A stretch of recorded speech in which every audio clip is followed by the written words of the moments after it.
रंजना कभी ब्रश नहीं करती थी। उसे कितनी बार उसके माँ बाप ने डांटा, लेकिन उसका कोई असर उस पर होता ही नहीं था, जिस कारण से उसके दांत पीले पीले हो जाते हैं। शादी के बाद अरे बहू, वैसे तो तुझ में कोई कमी नहीं है, पर तेरे दांत इतने पीले कैसे हैं बेटा? कैसे मतलब? कोई सर्जरी थोड़ी ना कराइए। वो तो क्या नाम, मैं ब्रश नहीं करती थी तो पीले हो गए। अब क्या करूं? आप कहें तो लाल करवा लूं या फिर काले?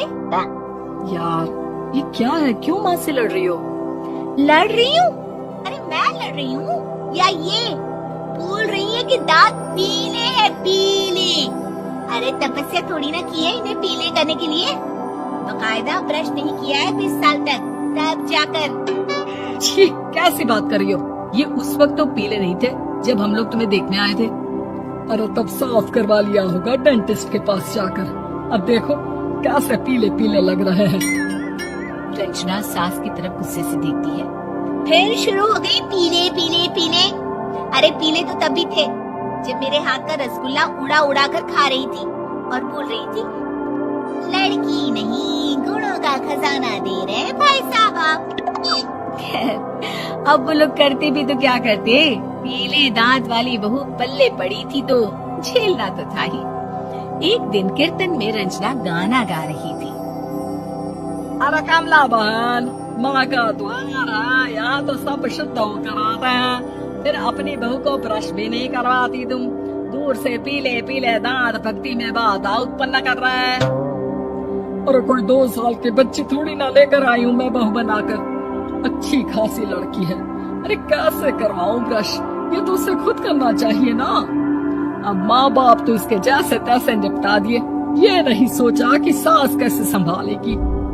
सास बहू को लेकर घर आ जाती है, लेकिन सोच लेती है कि अब इसे लेकर कहीं नहीं जाएगी। अगले रोज बहू कहती है, अरे क्या हो गया, मंदिर नहीं जाना क्या?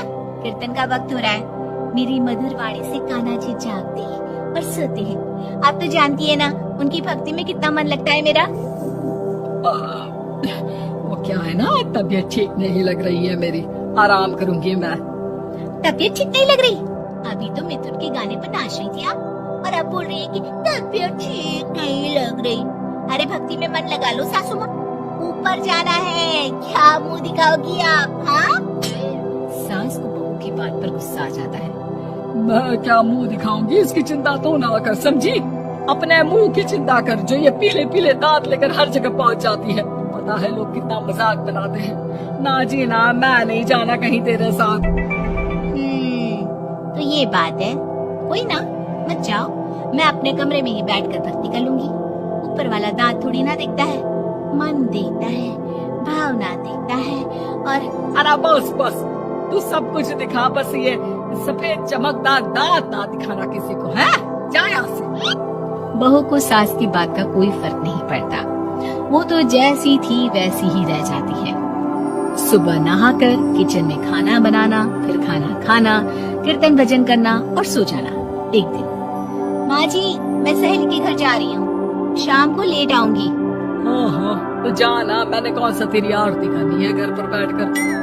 रंजना सहेली के घर जाती है, जहाँ वो पार्टी में जाने की तैयारी कर रही होती है। अरे शिखा, कहाँ जाने की तैयारी कर रही है? मैं गलत वक्त पर आ गई क्या? अरे नहीं यार, उल्टा सही वक्त पर आई है। मैंने ये साड़ी और ज्वेलरी निकाली है यार, शाम को इनके ऑफिस की एक पार्टी में जाना है। बताना कैसा लग रहा है ये सब? नहीं यार, इस ड्रेस के साथ तो वो वाली ज्वेलरी अच्छी लगेगी। हाँ सही बोल रही है, मैंने ध्यान ही नहीं दिया। वैसे तो हमेशा से मस्त फैशन सेंस रखती है। तो बड़ा जाती होगी ना पति के साथ पार्टी में। रंजना कुछ नहीं बोलती, बस सोचती है कि यार काश ये बात सही हो जाती, पर मैं क्यों नहीं जाती पार्टी में? क्या इन लोगों की कोई पार्टी होती नहीं होगी? रंजना घर आती है और रात में पति से सवाल करती है, एक बात बताइए, आप मुझे किसी पार्टी में क्यों नहीं ले जा